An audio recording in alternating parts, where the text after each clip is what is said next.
Hello and welcome guys to this video, which will be a build guide slash showcase of my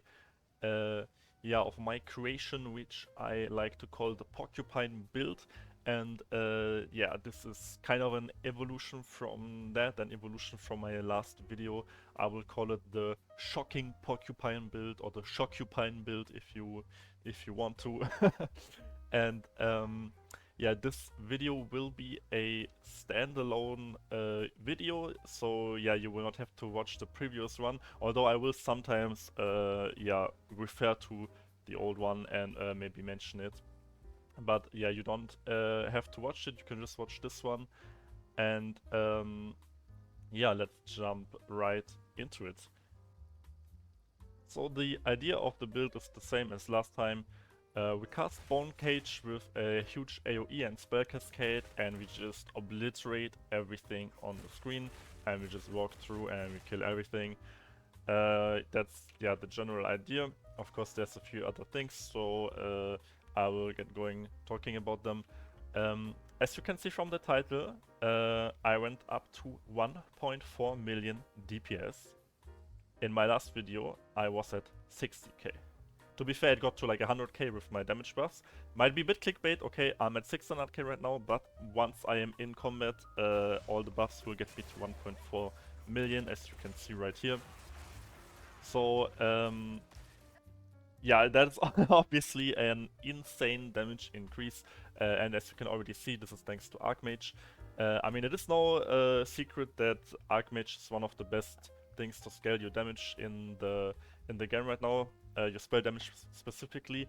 And I initially and previously tried to avoid using Archmage and going pure physical, but as you can see, the damage increase is really ridiculous, and there was no way around it.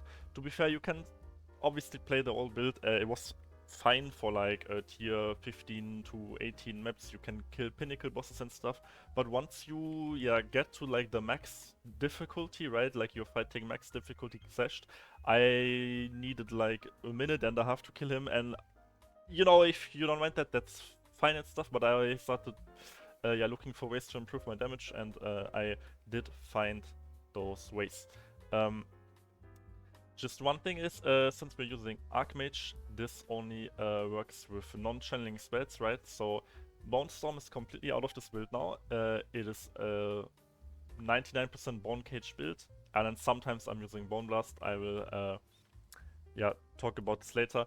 Let me just, or I mean, I can talk about it now. It's just sometimes I don't know if you wanna shoot from range, like sometimes I do it at bosses, or I don't know if I'm walking and the ranged minion is a bit far away, like I will just pop some Bone Blasts and kill that guy that way.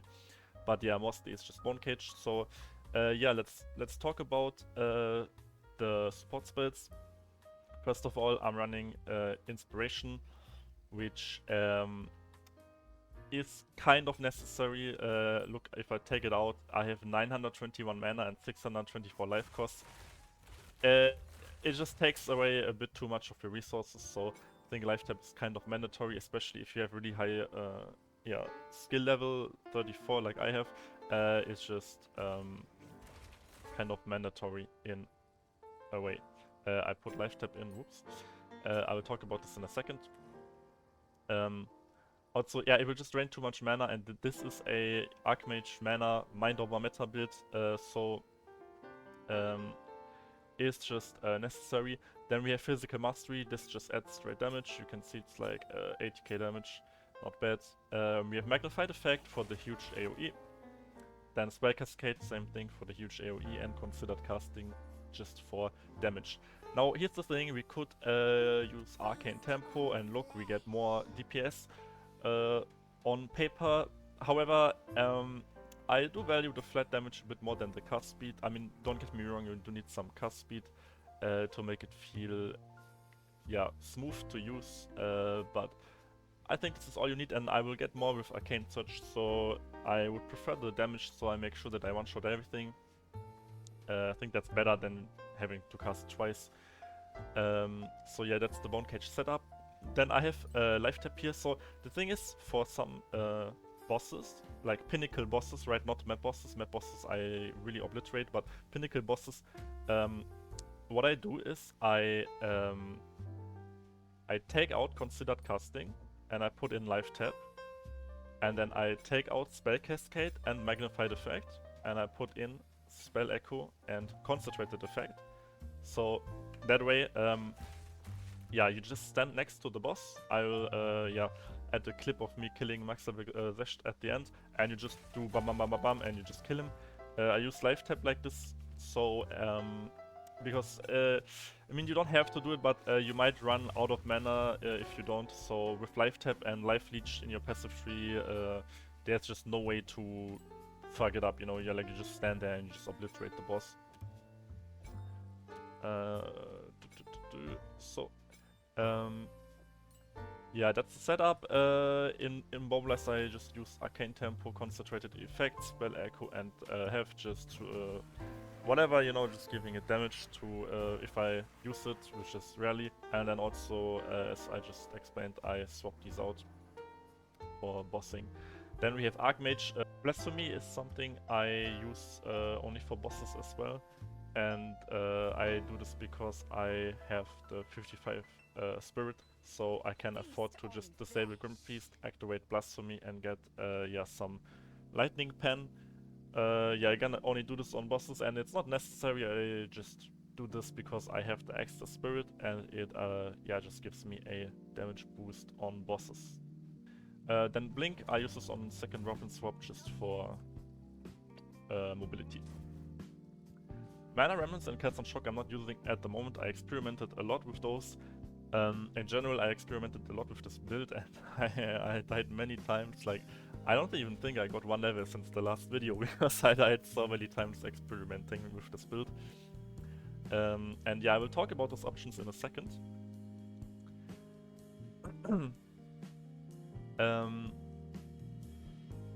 Okay, this is my character spreadsheet. You can see I'm maxed out on resist. I mean, almost missing some chaos resist. 4k mana when I'm moving, 475 mana region. This build is really tanky, like I'm pretty much unkillable with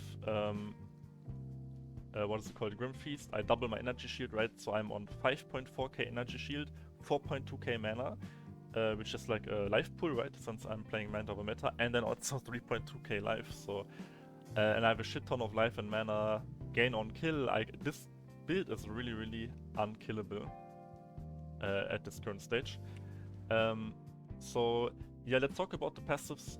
We are Blood Mage, right? We use spell damage leeched as life, which is a very, yeah, I guess integral part of this build, because you need this to kill bosses. You wouldn't necessarily need this for mapping with having some life on kill, but for bosses you just need this. So I'm spec'd into this. And then just Crimson Power, because it's fucking crazy. It basically transfers your energy shield to life, right? So I'm getting like 1k life from this, which is pretty huge. To be honest, you could drop this and go Gore Spike if you wanted even more damage. Like, there's not really a problem with that, I guess. Just personally, yeah, I think it's pretty busted, and it's a kind of a preference thing though. Like, if you want even more damage, you can go that for sure. Yeah. Then for the skill tree here, so what's important to notice about this build is that it's hybrid between physical damage from Bone Cage and Archmage, right? I have around 160k DPS from, like, physical DPS from my Bone Cage, and then Archmage, yeah, bumps it up to 600k, so it's more than 400k Archmage. So it is, yeah, lightning, a lot more lightning damage than physical damage. However, generally speaking, hybrid or like nodes that increase both damage, like increased spell damage, will do more for your damage than pure, yeah, lightning nodes, for example. Look at this 12% increased lightning, it would bump my Bone Cage to 609k, and the 10% spell damage bumps it to 610k. So that's just something to keep in mind, and the same applies to critical hit chance, because this is or critical damage bonus, right? Because this is a crit build. And crit obviously works on both damage types, so that's a great way to bump your damage. Okay, so I just yeah, go up here, I grab the mana, the spell damage. I grab this spell damage, I grab the increased AoE here, some crit and cast speed. Then to the left side we have Mind Over Matter, of course, which is an integral part of the build now because we are stacking some mana. Then we have Touch of the Arcane as well, like you gain mana regen and cast speed, so it's very, very good for this build. We go up here, grab the jewel slot, and then also I spec'd into this, I'm not 100% sure about it, but 40% increased elemental damage seems pretty good with 20% inherent crit chance. There might be something better than this, but for now I'm running this, it's not bad. Then here it's the same as last time in the old build. The only difference is that I actually also went into these nodes now that give you mana regen. And this node gives you Arcane Surge when you deal a critical hit. So I actually can exchange these two for these two, so I have an increased Arcane Surge effect, which is obviously not bad. Here we still stay in the increased area of effect to make the bones cage huge. And I still have the same Time Lost Sapphire here. Look at the damage increase, this is pretty neat. 80k or something, not bad at all. This is just a huge cluster for this Time Lost Sapphire to bump up your damage. There's also, I don't think it's a Time Lost Sapphire, there's like another jewel that gives you 1% increased mana per small node, which could also work fine here. I did some rough estimation and it wouldn't give as much damage, I think around half or not even half as much damage as this one, but obviously you would be more tanky with the mana, so that's something you could consider. I go up here just for the jewel slot, then we go to the right, another jewel slot here, and Eldritch Battery, of course. We convert all our energy shield into mana. And that's also why you want a huge energy shield chest piece, so you basically convert it into mana, right? And then you also convert it into health, so you're kind of double dipping in a way. Then we just go up here for all the mana nodes. We go up here, get the jewel slot, get some cast speed, intelligence. I needed some more intelligence, I was a bit low on attributes. And mana regen, so this is all pretty nice. Crit chance, this is just for more damage. Grab another jewel slot here because jewels are broken. And then we go down here, another slot, and a huge crit cluster. So I'm not sure if this is like 100% optimized, probably not, but I have put some time into this and I think it's pretty damn good. As far as the jewels go, all of my jewels right now, they have like a combination of increased spell damage, critical hit chance, critical damage bonus, and either energy shield or energy shield recharge. That's the thing, if I do switch to full mana in the future, I will have to replace them. For now, they're doing good, and you can definitely run it like this indefinitely. I also have one jewel that gives me life and mana on kill. To be honest, with the spell leech, I don't think I need life on kill. Life on mana, mana on kill is very nice though. And I have, this is a really nice jewel as well. I have one jewel that gives me area of effect, if I can find it. Yeah, this one.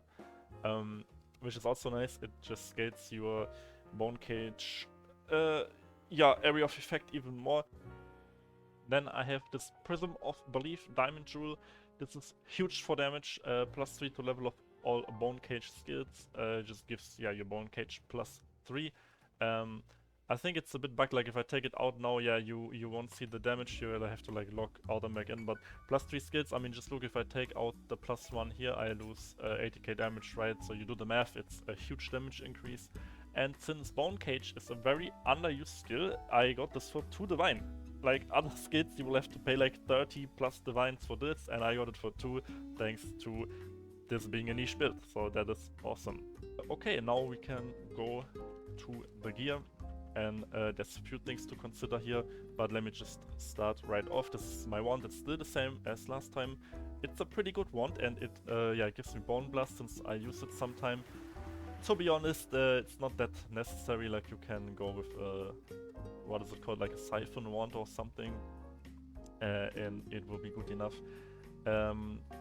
It's a pretty good wand. The only problem is it has no cast speed and the mana is a little bit low, but so be it, you know, it's pretty good for now. It has a high crit chance and high spell damage and +5 to physical spells, of course, which are like the 3 most important things on it.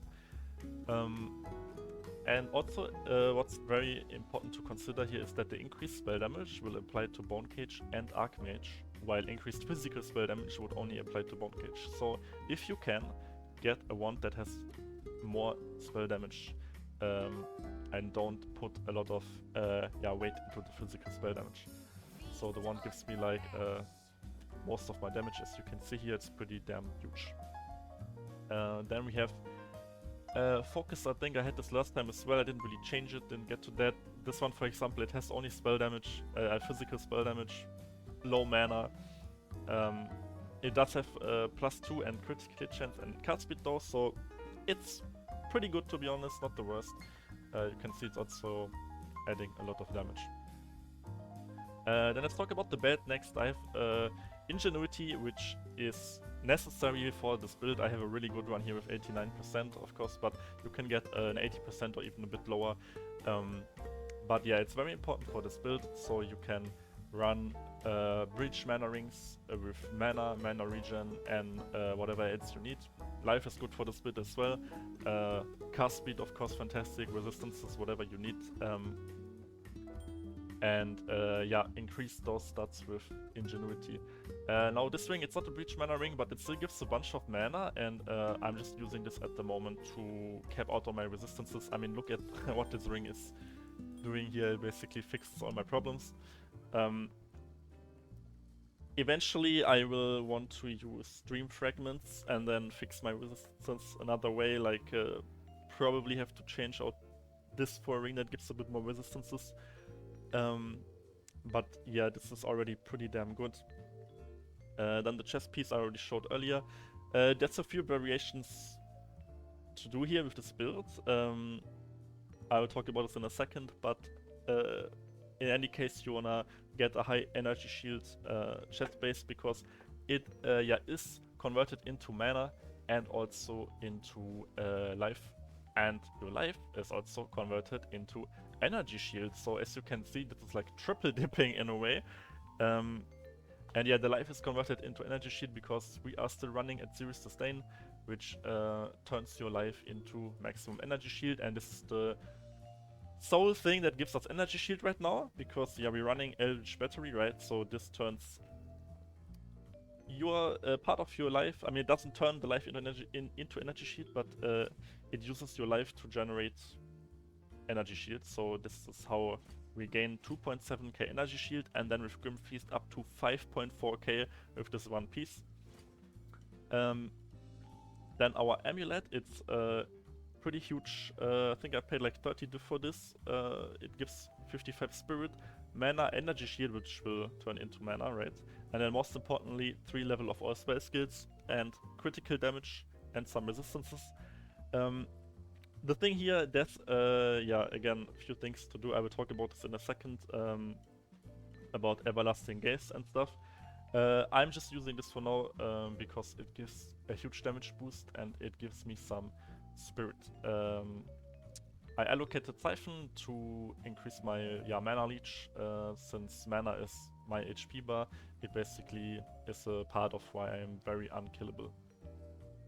Then these gloves are very random. I fucking bought them for like 40x because I was experimenting a lot with gloves recently. So yeah, basically you just want mana, life, crit damage. In this case also intelligence. I needed it, and also it's just good since it gives you mana and whatever resist. Like I needed the cold resist, so this is a pretty nice and relatively cheap piece for me right now. And then we have the boots, just movement speed. Probably would be better if there was mana on them. I mean, it's still the same that I used last time, but yeah, similar idea. The int is nice, the resistance is needed, and it has some rarity on them. So again, like, you want the movement speed and then whatever else you need or can get with your budget. Okay, now let's just talk about how this comes together for a second. So I got 55 extra spirit from the amulet, right? We need 100 for Archmage, which is the base 100. And then I'm running Grim Feast with Clarity and Cannibalism, which will yeah, add up to 55 spirit. Now here's the thing, you don't need Cannibalism and you don't need Clarity. So you really only need 30 spirit to run Grim Feast. And that you can achieve in different ways. Like, you can get 30 spirit from your amulet, right? You could also run Everlasting Gaze and then use a mana energy shield helmet. And you will end up, especially if you have Dream Fragments and a high mana pool like 5-6k, you will end up with a lot more energy shield than with Atsiris, right? Because your mana pool can just go a lot higher than the life pool, which is around 3.2k for me right now. However, you will lose a bunch of damage from the +3 level to all spell skills, and that's why I opted for this setup, because I wanted to maximize my damage while being while still being tanky, right? Like, you could be more tanky, you could have more energy shield, but I just don't think it's necessary. So that's why I like to run this setup right now. Now here's the thing, if you get to 60 spirit, right, like you could get 60 spirit on your amulet, if I'm not mistaken, you could run Mana Remnants and Grim Feast. That's what I would do if I had exactly 60 spirit. Like, you could also gain Spirit Corruption on that series. Might be worth, like this one I corrupted to gain more energy shield out of my life. 30 is the usual max. Could be worth to get spirit on this and then run Mana Remnants. I haven't really tried that yet, but it's something to consider. And then another thing to consider is Cast on Shock with Arc, Impetus, Overcharge, and Chain. This really, first of all, helps you kill bosses. Like, I think it cut down my max level Xashed kill time from 21 seconds to 16 seconds or something like that. And also there's a piece you can use which is called Kitoko's Current, which states that lightning damage from hits contributes to electrocution buildup. So with this, in conjunction with Cast on Shock and Arc, you will basically electrocute everything around you. Like, every time you proc this, and then also with the additional chain, it will chain everywhere and it will electrocute a bunch of rare mobs, sometimes even out of your screen range. Yeah, I tried this, but I didn't found it to be worth, because I mean, you could make it worth by using 60 spirit body armor. However, yeah, you would lose some energy shield because it will only go to like 800 energy shield, I think, and they're quite expensive, like high energy shield 60 spirit body armors. So then it could be worth. Like, I was trying it without running Grim Feast, and then I used some random helmet with Spirit Corruption just to test the damage.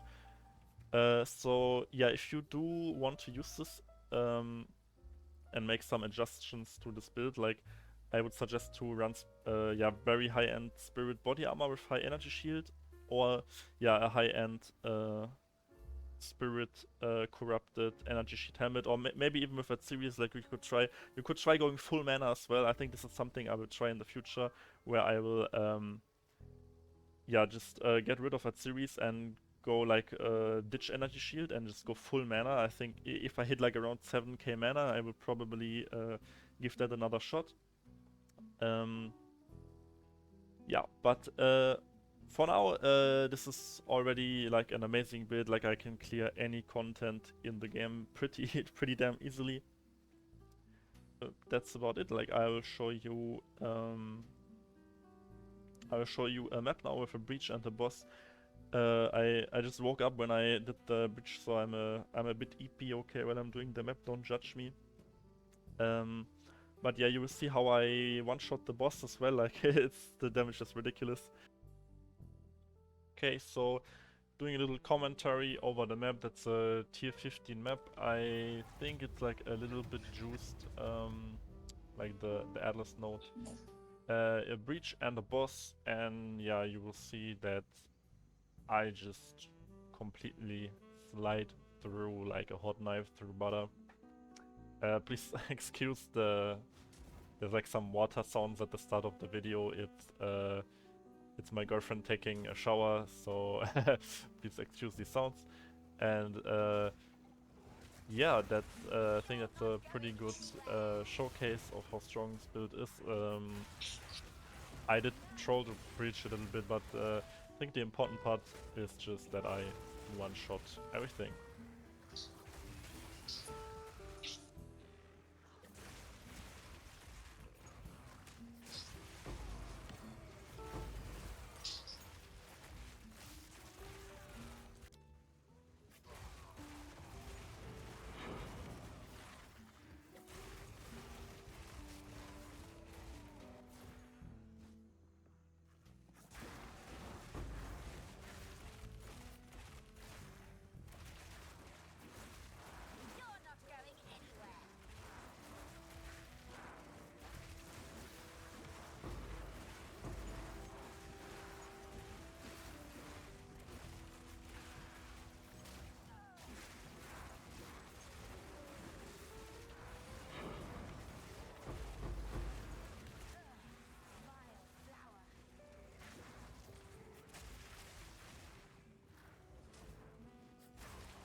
Okay, so here at the boss, I just quickly activate my blasphemy. It's really not necessary, like not at all. Just I just did it to yeah, show you. I guess I might need one less bone cage if I activate it, but yeah, usually I only do that at pinnacle bosses.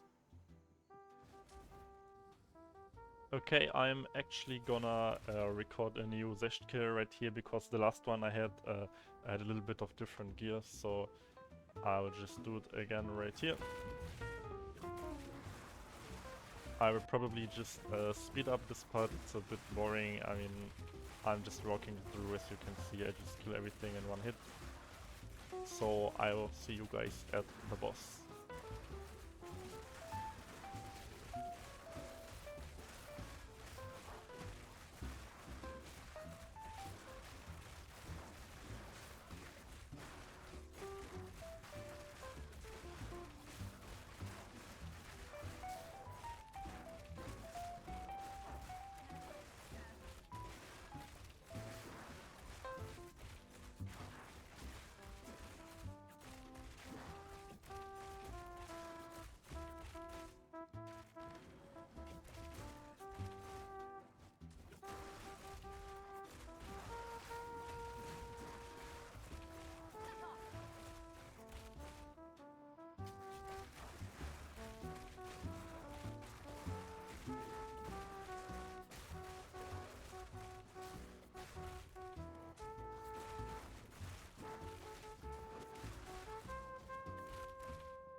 Okay, here we are. Now as I said, on a pinnacle boss like this, I like to yeah, just go life tab, and then we go spell echo and concentrated effect. As well as the Sabian Grim Feast activating Blasphemy, and then we are ready to go. Just a quick damage check, like right now, if I do this, I'm on 1.1 million, and then if I crit him, I will get even more damage, and I will... I'm not sure if I will hit 1.4 million, because some damage is specific to killing creeps, but then again I have more damage thanks to Spell Echo. I don't know, or concentrated effect rather, but let's just see here. And you will see the poor guy is just... oops, that was a bit early. The poor guy is just perma pinned, perma shocked, and just he just gets absolutely wrecked. Oh, that's a divine orb. Thank you. I'll take that. And yeah, don't forget to like the video and subscribe, and have a good one, guys.